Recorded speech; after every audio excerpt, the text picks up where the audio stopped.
चलो, all formulas में हम लोग देखते हैं, वेब ऑप्टिक्स का है जो सीबीएसई बोर्ड एग्जामिनेशन के लिए इंपॉर्टेंट हो सकते हैं। ठीक है, तो सबसे पहले आ जाएगा नंबर 1 में, हाइजेंस प्रिंसिपल से कोई लेना देना है नहीं क्योंकि उसका स्टेटमेंट सब है। नेक्स्ट आ जाओ, interference of light. Interference of light, तो सबसे पहले तो इसमें फेज डिफरेंस का फॉर्मूला याद रखिएगा। ऐसे लिख लो यहाँ पे, इंटरफेरेंस ऑफ लाइट में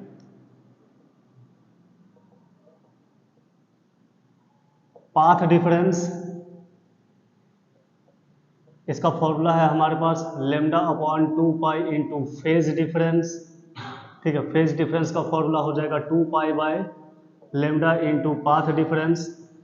ठीक है, इसी इंटरफेरेंस ऑफ लाइट में जिसमें देखे थे कि दो सोर्स ऑफ लाइट किसी एक पॉइंट पे मिल करके y1 y2 और y बनाता था, तो इस केस में रिजल्टेंट एम्पलीट्यूड के लिए फॉर्मूला था हमारे पास first second R is equals to root over of a1 का स्क्वायर प्लस a2 का square plus 2a1 a2 cos five. ये आ गया रिजल्टेंट एम्पलीट्यूड। रिजल्टेंट एम्पलीट्यूड का फॉर्मूला था, एम्पलीट्यूड का फॉर्मूला था ये। इसी में हम लोगों ने क्या देखा था, कंस्ट्रक्टिव कंस्ट्रक्टिव इंटरफेरेंस के लिए, कंस्ट्रक्टिव इंटरफेरेंस के लिए इसमें देखे थे हम लोग कि cos फाई की वैल्यू होती है +1 और फाई की वैल्यू हो जाएगी 2n पाई। ठीक है, डिस्ट्रक्टिव के लिए, डिस्ट्रक्टिव इंटरफेरेंस के लिए, डिस्ट्रक्टिव इंटरफेरेंस के लिए cos फाई की वैल्यू हो जाती थी -1 और फाई की वैल्यू हो जाएगी 2n प्लस -1 पाई। ठीक है, और इस दोनों वैल्यू को आर में पुट कर लो रिजल्टेंट एम्पलीट्यूड में। ये जो रिजल्टेंट एम्पलीट्यूड है इसका है एम्पलीट्यूड a1, इसका a2, तो इसका रिजल्टेंट एम्पलीट्यूड r पुट करके आप कंस्ट्रक्टिव और डिस्ट्रक्टिव दोनों निकाल सकते हैं। नेक्स्ट आ जाइए इसमें थर्ड नंबर में, इसी एम्पलीट्यूड को अब इंटेंसिटी ऑफ लाइट में I इज इक्वल्स टू लिखते थे I1 plus I2 plus 2 root over of I1 I2 cos फाइव। यह है रिजल्टेंट इंटेंसिटी, ये था रिजल्टेंट इंटेंसिटी का फॉर्मूला।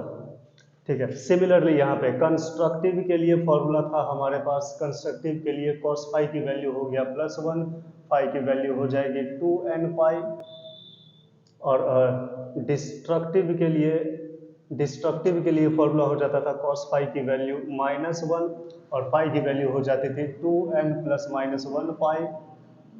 ठीक है, इसमें अब फोर्थ नंबर केस आ जा गया कि कंस्ट्रक्टिव और डिस्ट्रक्टिव के लिए पाथ डिफरेंस। तो ये लिखते थे हम लोग फॉर कंस्ट्रक्टिव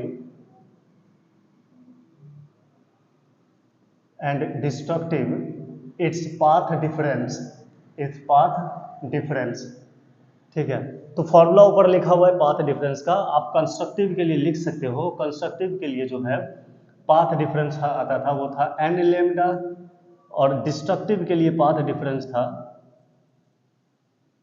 डिस्ट्रक्टिव के लिए जो पाथ डिफरेंस था वो था 2n minus 1 lambda by 2। Plus minus में लिख सकते हैं, माइनस लेकर के चलते, जीरो को छोड़ देंगे। n की वैल्यू कितना था 0 1 2 3 डॉट डॉट डॉट, यहाँ पे n की value 1 2 3 dot dot dot, zero छोड़ देंगे, खाली जीरो पे मैक्सिमम हो जाता था। ठीक है, ये आ गया हमारे पास destructive of interference. Fifth number में लिख लो इसमें। ठीक है, फिफ्थ नंबर में आ जाओ, हमारे पास जो यंग्स डबल स्लिट एक्सपेरिमेंट था, यंग्स डबल स्लिट एक्सपेरिमेंट, इसमें पाथ डिफरेंस आता था हमारे पास lambda D by D.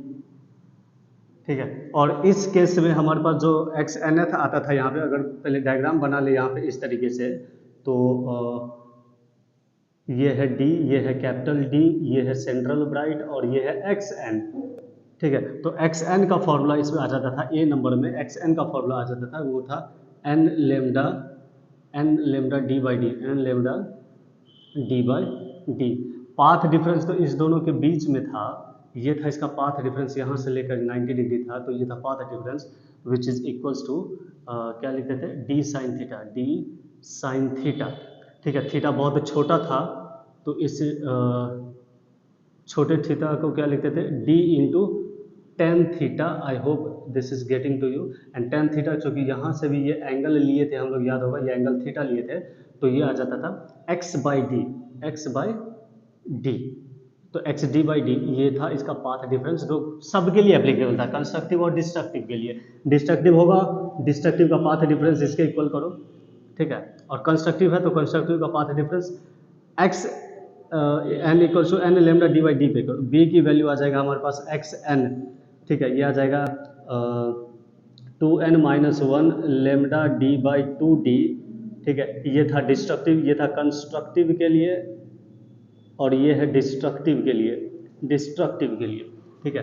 Third आ जाएगा जो फ्रिंज विड्थ था इसमें, फ्रिंज विड्थ, फ्रिंज विड्थ की वैल्यू इसमें थी beta, which is beta is equals to lambda D by lambda D by D, lambda D by D, ठीक है, ये था लेमडा डी बाई डी, ठीक है, lambda D by D. Fourth number में आ जाओ, इसमें जो इंटेंसिटी जो वहाँ पे लिखे थे, इसमें इंटेंसिटी को भी जब इंटेंसिटी इक्वल होगा तो इंटेंसिटी को लिख सकते थे 4i नॉट कॉस स्क्वायर 5/2। याद रखना ये condition Young's double slit experiment या नॉर्मल इंटेंसिटीज वगैरह जो क्वेश्चन आएगा उसमें तब अप्लाई कर सकते हैं जब intensity I1 is equals to I2 is equals to I0 हो, या ऐसा कुछ रिलेशन दिया गया हो, जैसे कि पहला इंटेंसिटी I0 तो दूसरा I2 की वैल्यू 3I0 करके दे रखा हो, तब आप इस फॉर्मूले को यूज करिएगा। ये आ गया इसका इंटेंसिटी। डिफ्रैक्शन का केस है, डिफ्रैक्शन 6 केस में डिफ्रैक्शन का, तो डिफ्रैक्शन का केस अगर देखोगे तो जब मैंने इसको पढ़ाया था, इनफाइनाइट है तो थोड़ा सा स्क्रीन को ऐसे कर लो, ये सारे लाइट रेज थे जिसके इंटेंसिटी लिखा था I0 sine square beta upon beta square, ये कितना था b, तो b को लिखा था मैंने n इंटू डी, ठीक है, और इंटेंसिटी में बीटा का फॉर्मूला कितना लिखे थे, बीटा इज इक्वल्स टू था हमारे पास B pi sine B pi by lambda into sine theta, ठीक है। यहाँ पे ये भी बात लिख लो कि beta is equals to M pi पे, ठीक है, जहाँ पे पाई नॉट इक्वल्स टू 0 रहेगा तो इन सब पे क्या होता था, मिनिमम होता था, तो intensity will be minimum, will be minimum, ये कंडीशन था इसका, और ये फॉर्मूला था यहाँ पर से। तो यहाँ से पुट करके हम लोगों ने थीटा निकाला था, so M pi is equals to B pi by lambda into sine theta, ठीक है, तो पाई से पाई कैंसिल हो गया था, और lambda is equals to lambda नहीं साइन थीटा ना, sine theta is equals to M pi by M lambda by B, ठीक है, तो theta is equals to sine inverse of M lambda by B, ये आता था इसका हमारे पास मिनिमम का कंडीशन। और मैक्सिमम कितने पे होगा, तो ये है मिनिमम का कंडीशन, मिनिमा, ठीक है, या डिस्ट्रक्टिव का, ठीक है, ये सभी मिनिमा के लिए है, सभी किसके लिए है, मिनिमा के लिए है, ठीक है। फॉर मैक्सिमा के लिए, फॉर मैक्सिमम के लिए हमारे पास बीटा की वैल्यू 0 होनी चाहिए, तो बीटा कब 0 होगा, बीटा तो 0 होगा तब जब साइन थीटा 0 होगा, तो यहाँ पर से हम लोग क्या लिखते थे, थीटा की वैल्यू 0 लेकर के चलते थे ऐसे कंडीशंस में।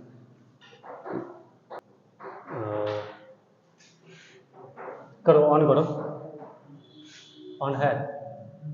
तो सिक्स्थ में डिफ्रैक्शन में और भी इसमें आगे देखेंगे, इसको मान लो ए नंबर, इसको मान लो बी नंबर, ठीक है। सी नंबर में इसमें देखोगे तो एंगुलर विड्थ जो होगा, एंगुलर फ्रिंज, एंगुलर जो विड्थ है इसका, central width of central bright, central bright, इसका जो फॉर्मूला था हमारे पास ये था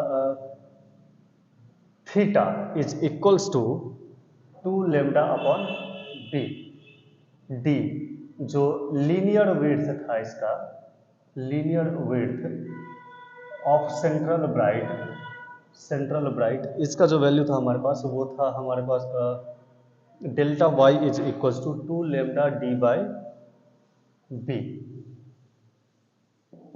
ठीक है, ये है इसको बंद।